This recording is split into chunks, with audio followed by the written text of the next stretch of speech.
Die Israeliete kerm. Ons lees Eksodus 5 vers 10 tot 24.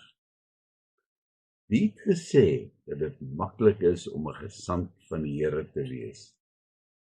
Dit is dikwels jou eie mense, gelowiges, onder wie se tong jy die ergste deurloop. Vat nou maar vir die arme Moses en sy broer Aaron. Al wat hulle gedoen het was om die Here se opdrag uit te voer. En toe word hulle sleg gesê deur hulle eie broers, die Israeliete.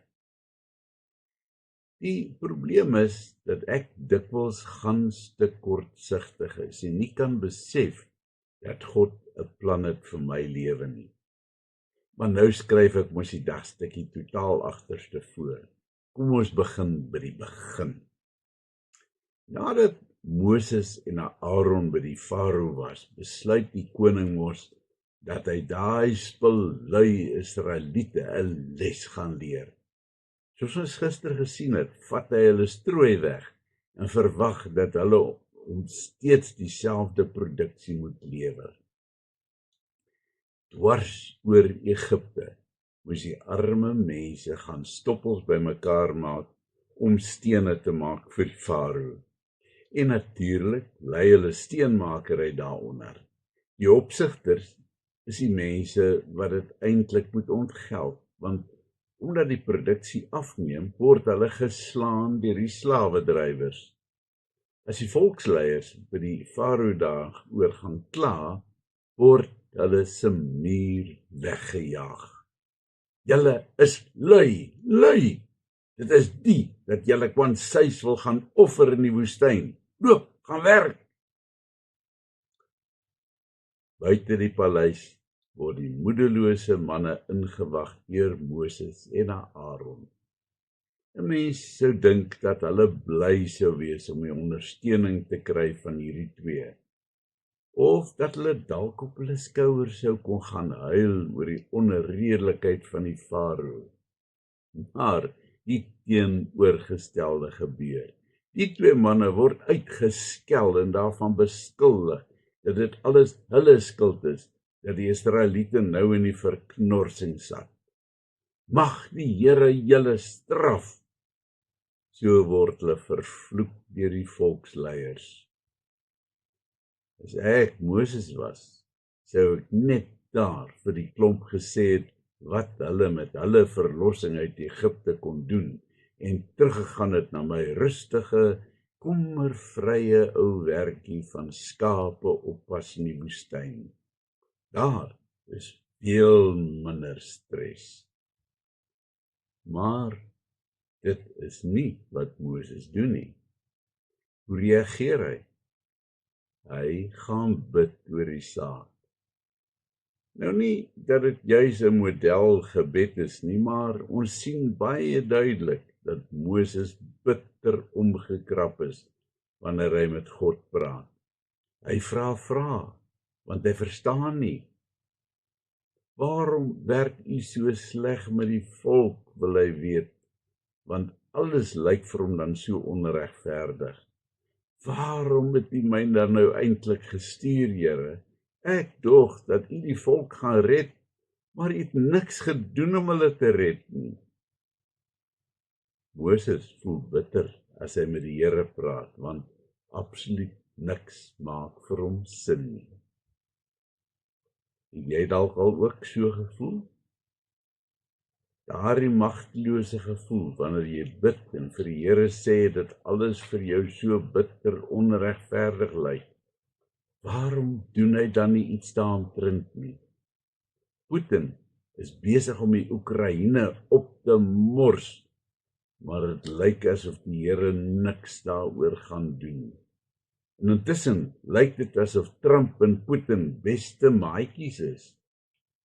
Dan is daar die onsinnige slagting in Gaza, waar Israel alreeds duisende onskuldige Christene laat sterf het. Waarom laat die Here toe dat sy kinders swaar kry en dikwels wreed vervolg word? Ons het net eenvoudig nie antwoorde op hierdie vrae nie. Maar kom ons gaan kyk wat die Here vir Moses sê. God antwoord sy moedelose gebed. Moses, nou sal jy sien wat ek met Farao gaan doen.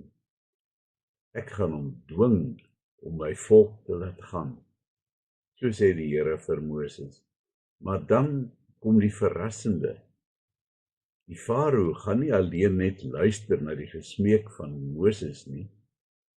Ek gaan hom dwing om hulle uit die land weg te jaag.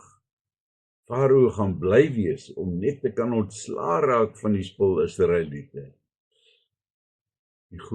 Ons grootste probleem is dat ons net bly vaskyk in die probleme van die huidige. Ek weet, want ek doen dit self. Ons is kortsigtig en ons kan nie insien dat God 'n langtermynplan het wat baie groter is as ons onmiddellike behoeftes nie. Die ander probleem is dat God dikwels aan mense opdrag gee en sekere take te verrig.